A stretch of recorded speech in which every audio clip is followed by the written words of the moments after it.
Hi everyone, welcome you all. आप सबका स्वागत है हमारे फिजिक्स के वीडियो सीरीज में। आज के वीडियो लेक्चर में हम लोग डिस्कस करने वाले हैं theorem of parallel axis and theorem of perpendicular axis. So first हम लोग देखते हैं थ्योरम ऑफ पैरेलल एक्सिस, और जिसको मतलब पैरेलल एक्सिस थ्योरम। इस केस में हम लोग क्या कर रहे हैं, एक आर्बिट्री बॉडी कंसीडर कर रहे हैं। उसका मास लेट से हम लोग एज्यूम कर रहे हैं capital M, and that entire mass is rotating about an axis which is passing through center of mass C. Okay, and the moment of inertia of the body is denoted by IC. So आपको समझ में आ गया, IC is the moment of inertia of a body along the axis which is passing through center of mass. Okay, in this case हम लोगों ने center of mass के लिए notation use किया C, and the moment of inertia consider किया है हम लोगों ने IC। पूरे सिस्टम का मास कितना कंसिडर किया हम लोगों ने, कैपिटल M। ओके, अभी हम लोग क्या करने वाले हैं, ये जो परपेंडिकुलर जो IC था, IC is axis centre of mass से जो एक्सिस पास हो रहा है उसके अबाउट जो मोमेंट ऑफ इनर्शिया वो हम लोगों ने IC से डिनोट किया।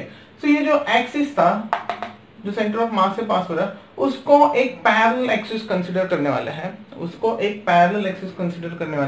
एंड उस एक्सिस के अबाउट अगर मैं बॉडी को रोटेट करूंगा तो मोमेंट ऑफ इनर्शिया कितना आएगा, ये हम लोग इससे निकालने वाले हैं। आज आपको समझ में आ रहा रहेगा। लेट्स एक ऑब्जेक्ट लिया, मैंने। ओके, लेट्स इसका सेंटर ऑफ मास यहाँ पे। ओके, तो यहाँ से ये एक्सिस पास हो रहा है, इसको हम लोग बोल रहे हैं IC, और ये बॉडी ऐसे घूम रही है। नेक्स्ट इंस्टेंट में मैं क्या कर रहा हूँ, इस एक्सिस को यहाँ पे रख रहा हूँ, अभी बॉडी यहाँ पे घूम रही है। ओके, तो कंडीशन क्या अप्लाई रखा है, ये जो पहला जो मेरा एक्सिस था, ये जो दूसरा एक्सिस है, दोनों क्या होंगे, एक दूसरे को पैरेलल होंगे, एक दूसरे को क्या होंगे, पैरेलल होंगे। देन जो सेकंड एक्सिस के अबाउट जो मोमेंट ऑफ इनर्शिया होगा उसको मैंने लिखा है IOC। ओके, आई होप यहाँ तक पूरा समझ में आ गया है। उसके बाद मैं क्या कर रहा हूँ, पूरे बॉडी के अंदर एक पार्टिकल कंसीडर करने वाला हूँ, दैट इज पार्टिकल P, जिसका मास मैं कंसीडर कर रहा हूँ dm। ओके, मास कंसीडर कर रहा हूँ dm। C से उस मास तक का डिस्टेंस Cp हम लोगों को क्या हो जाएगा, रेडियस हो जाएगा, दैट इज RC डिस्टेंस ले रहे हैं क्योंकि गोल गोल घूम रहा रहेगा फर्स्ट एक्सिस के अबाउट, एंड OP हम लोग ले रहे हैं R, ये सेकेंड रेडियस हो जाएगा from point O। Okay, then OC में ले रहा हूँ H क्या है, ये जो मेरा एक्सिस था, जो एक्सिस मेरा सेंटर ऑफ मास से पास हो रहा था, दूसरा एक्सिस जो पैरेलल था, इन दोनों एक्सिस के बीच का जो डिस्टेंस है उसको डिनोट कर रहा हूँ मैं H से। आई होप आपको समझ में आ रहा है। Axis which is passing through center of mass and second axis which is parallel to that axis, the distance between them is H से डिनोट कर रहा है।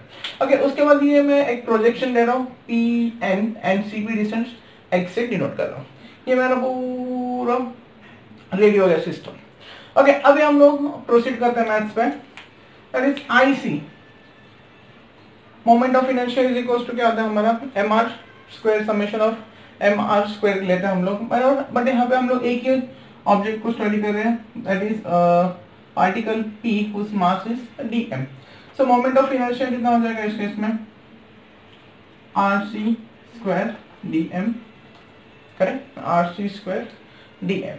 ओके, एंड IO जो सेकेंड था उसका मोमेंट ऑफ इनर्शिया कितना होगा, R square dm। I hope यहाँ तक सबको समझ में आ रहा होगा। ओके, नाउ अगर मैं यहाँ पे ट्राइंगल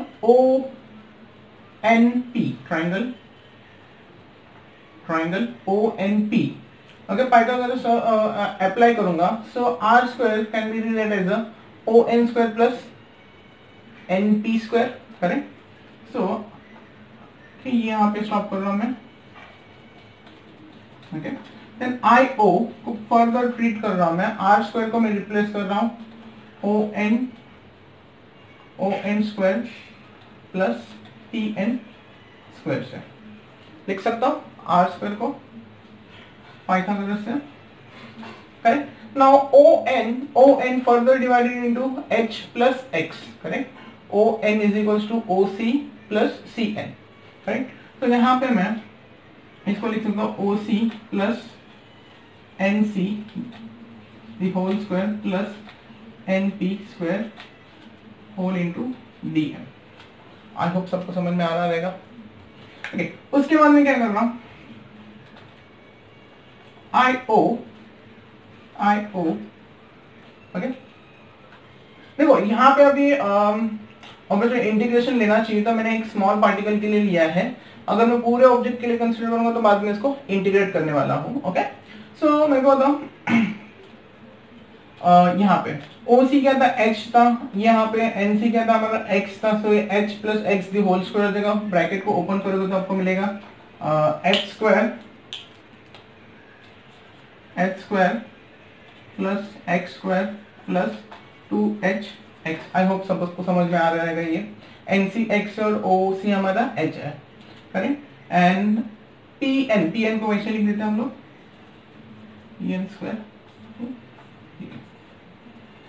नाउ मेरे को बताओ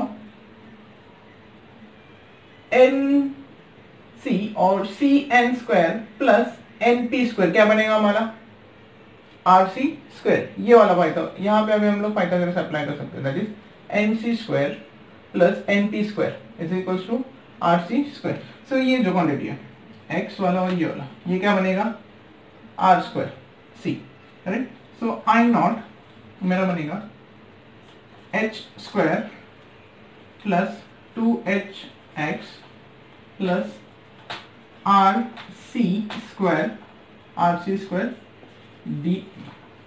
ओके, ये किसके लिए लिया था मैंने, एक पर्टिकुलर पॉइंट के लिए लिया था। अभी अगर मेरे को पूरे सिस्टम के लिए कैलकुलेट करना है तो मैं इसको क्या करूंगा, इंटीग्रेट करूंगा। तो मेरे को ये I नॉट पूरे सिस्टम का मिल जाएगा, integration H square DM plus integration 2HX DM plus RC square DM, correct. Okay, RC square DM तो हमारे पास क्या था, IC। So I not is equal to IC लिख रहे हैं हम, okay, plus okay integration H क्या था हमारा, दोनों एक्सिस के बीच का डिस्टेंस जो कि कांस्टेंट था, तो ये बाहर आ जाएगा इस इंटीग्रेशन से। यहाँ पे बचेगा इंटीग्रेशन ऑफ DM। DM क्या था, यहाँ पे छोटे छोटे पार्टिकल्स से, सारे पार्टिकल्स को अगर मैं ऐड करने जाऊंगा, इंटीग्रेशन में हम लोग क्या करते हैं, ऐड, सारे छोटे छोटे पार्टिकल्स को ऐड करूंगा इस पूरे बॉडी के, तो मेरे को एट द एंड क्या मिलेगा, mass of that body, correct. So integration of DM, छोटे छोटे सारे पार्टिकल्स को मेरे को ऐड करते जाना है, तो एट द एंड मेरे को क्या मिलेगा, capital M, that is mass of the object.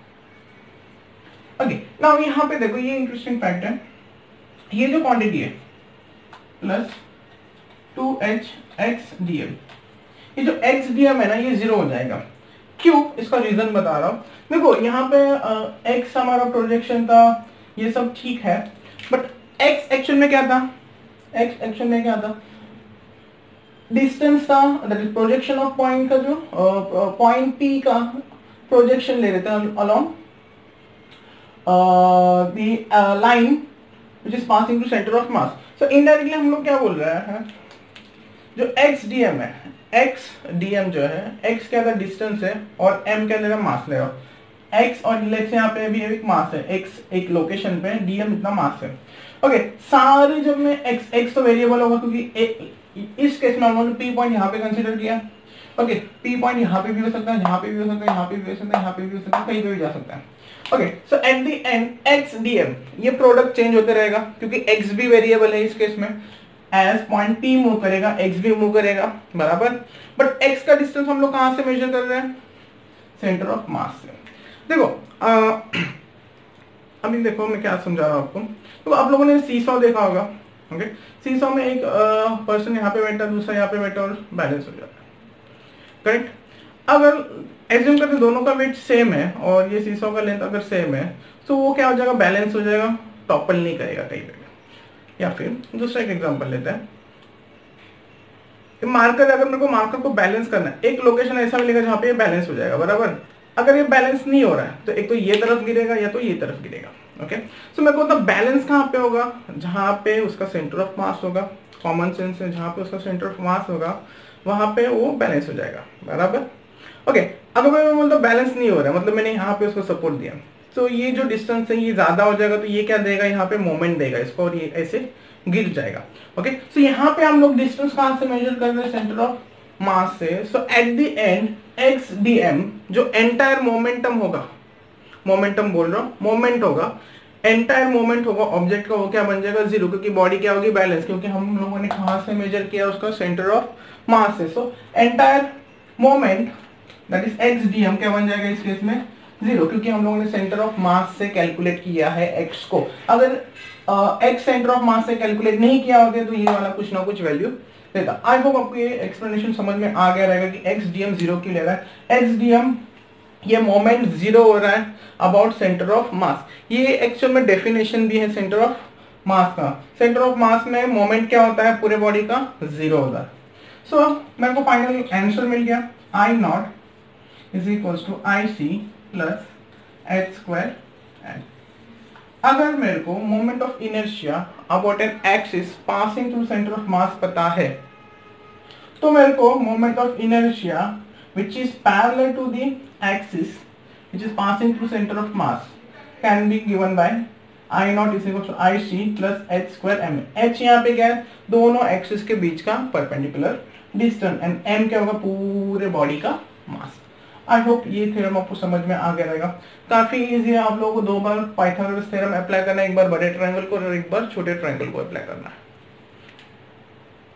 Okay, next हम लोग देख रहे हैं परपेंडिकुलर एक्सिस थ्योरम और theorem of perpendicular axis. Okay, यहाँ पे हम लोग 3 एक्सिस कंसीडर कर रहे हैं x y and z. Arbitrary object कर रहे हैं कंसीडर कर रहे हैं जिसका मास ले रहे हैं हम लोग कैपिटल एम। जैसे पैरेलल एक्सिस थ्योरम में हम लोगों ने कंसीडर किया था एक मास कंसीडर कर रहा हूँ एट पॉइंट पी, इसका मास कंसीडर कर रहा हूँ मैं small d m. Okay, 3 axis हैं, तीनों के म्यूचुअली परपेंडिकुलर होंगे ऐसे।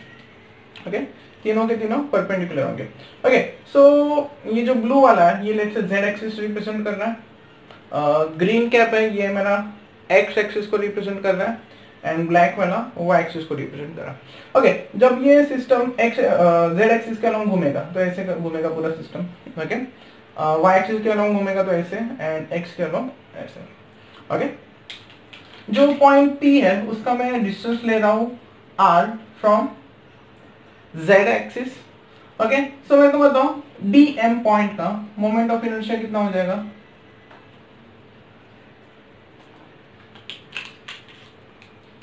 पॉइंट पी का मोमेंट ऑफ इनर्शिया कितना होगा along Z I Z. Okay, point P का नहीं कंसीडर करते, यहाँ पे डायरेक्टली इंटीग्रेट करता हूं moment of inertia along I z that is along z axis which is equals to I z हम लोग लिख सकते हैं r square D m. Directly मैंने इंटीग्रेट किया है, स्मॉल पार्टिकल का कंसीडर करोगे एट द एंड मेरे को इंटीग्रेट करना ही पड़ेगा इसको, तो डायरेक्टली कर दिया। ओके, सेम वे में मेरे को बताऊं आई एक्स एंड आई वाई का वैल्यू क्या आएगा। देखो ये जो आर है, ओके, इसको ऐसे 2D में कंसीडर करते हैं, ये एक्स मेरा यहाँ पे चल रहा था और ये वाई यहाँ पे चल रहा था और यहाँ पे डिस्टेंस था मेरा आर, तो इसको 2 पार्ट में रिजॉल्व कर सकता हूँ। ये वाला एक ये जाएगा मेरा वाई और ये मेरा हो जाएगा एक्स। समझ आ रहा है सबको, ये y हो जाएगा और ये x। ओके, सो मेरे को बताओ अगर ये y क्या अबाउट रोटेट कर रहा है तो ये वाला डिस्टेंस कितना हो जाएगा x। अगर ये x के अलोंग रोटेट कर रहा है तो ये वाला डिस्टेंस कितना हो जाएगा y, that is distance of A particle p from axis. So I x का वैल्यू क्या होगा y स्क्वायर डी एम, क्योंकि y एक्सिस से एक्चुअल डिस्टेंस कितना है x। करेक्ट, हम लोग डिस्टेंस मेजर करते हैं, आज यहाँ पे रेडियस वगैरह कुछ नहीं, यहाँ पे डिस्टेंस। मोमेंट ऑफ इनर्शिया में हम लोगों ने देखा था मास डिस्ट्रीब्यूशन के बारे में इंफॉर्मेशन देता है, वहां पे जो आर था वो क्या था डिस्टेंस था किसका मास का, कहां से एक्सिस ऑफ रोटेशन से। इस केस में क्या आ रहा है आई एक्स के लिए क्या आ रहा है ये y हो जाएगा और आई वाई के लिए क्या हो जाएगा x। ओके, इसके बाद सब इजी है। मैं बताऊं आई जेड का वैल्यू क्या था हमारे पास integration of R square D M. Pythagoras apply कर सकते हो, R square can be related as X square plus Y square बराबर। ओके, सेपरेट हो जाएगा तो X square D M plus Y square D M. So I Z is equals to I x plus I Y. ये हमारा perpendicular axis theorem, that is I Z के along जो moment of inertia होगा वो बाकी 2 axis के along जो moment of inertia होगा उसका समेशन होगा। काफी इजी है। ओके, यहाँ पे एक चीज आपको याद रखनी है, ये जो थ्योरम है ये सिर्फ लैमिनार बॉडी के लिए अप्लाई होता है। लैमिनार मतलब एक एक सिंगल प्लेन पे लाई कर रहे हैं, एक शीट की तरह, जैसे हम लोग पेपर का एक शीट लिया या फिर एक डिस्क ले ली, यहाँ वहां पे ही ये वाला अप्लाई होगा, बाकी केसेस में अप्लाई नहीं होगा। I Z is equal to I x plus I Y, ये हमारा perpendicular axis theorem. I hope आपको समझ में आ गया रहेगा। याद रखना है ये सिर्फ लैमिनार बॉडीज के लिए ही यूज होता है।